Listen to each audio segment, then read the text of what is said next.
Good morning, friends, and welcome to the Morning Mindset. I hope you're ready to live this day. And if you're not, I'm glad you're listening to the Morning Mindset, because the Morning Mindset is designed to help you be ready to face whatever the day brings.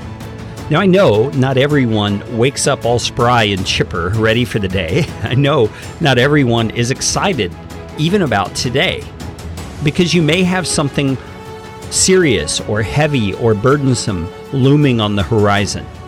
Something you know you're going to have to face today that is weighing you down.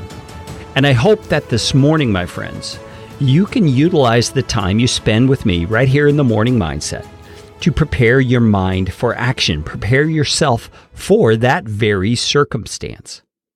And today, the Apostle Paul tells us in Romans chapter 12, verse number 3, something very important. It has to do with the way we think about ourselves.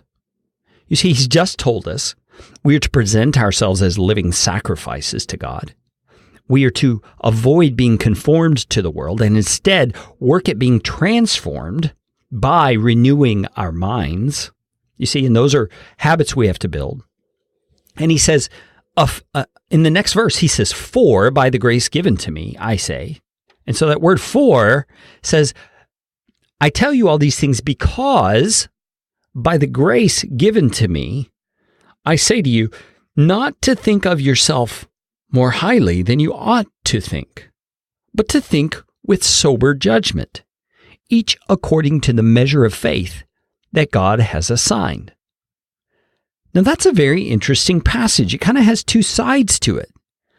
He says, everyone among you should not think of himself more highly than he ought to think. So that implies that there is a way we should think about ourselves, right? We should think soberly. We should understand who we really are. And my friends, we have to dig into the Word of God to understand that, because our culture does not tell us who we really are. Our culture tells us we're only significant if we achieve and if we perform. You may have grown up in a family, even a Christian family, where someone, maybe a mom or a dad, was very, very oriented toward ministry, maybe even sharing the gospel with people and leading them to Christ regularly. And you may have come out of that family with a very good upbringing, but a sense that if you don't live up to that standard, then you're not accepted or you're not loved as much because you're not performing as the family might think you should. You see what I'm saying?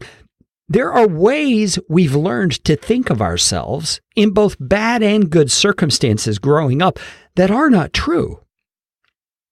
God has designed each of us with a certain measure of faith. You notice there in verse 3, it says, each of us is to think of ourselves according to the measure of faith that God has assigned.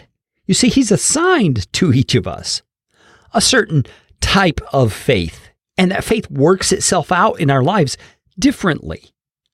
And so he's saying, think of yourself exactly rightly, not more highly than you should. And I think the implication is there also not more lowly than you should. You see, humility is not deprecating yourself and making yourself feel less than or like you're a nobody. True humility is thinking of yourself rightly. And the way Paul says it here is as you ought to think. Because there is a standard for you that God has set. And it's based on how he's designed you. It's based on how he's called you. And it's based on that measure of faith he has assigned to you.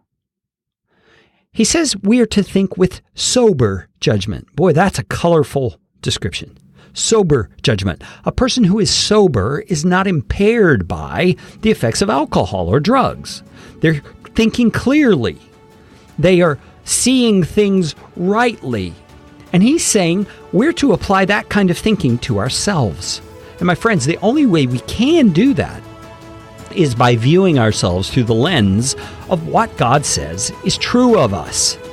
And we find that where? In the Scriptures, just like we're discovering here in Romans chapter 12. So we're going to come back tomorrow and finish another section of Romans chapter 12. I hope you'll join me, along with 8,000 more of your brothers and sisters on the Morning Mindset. God bless you today.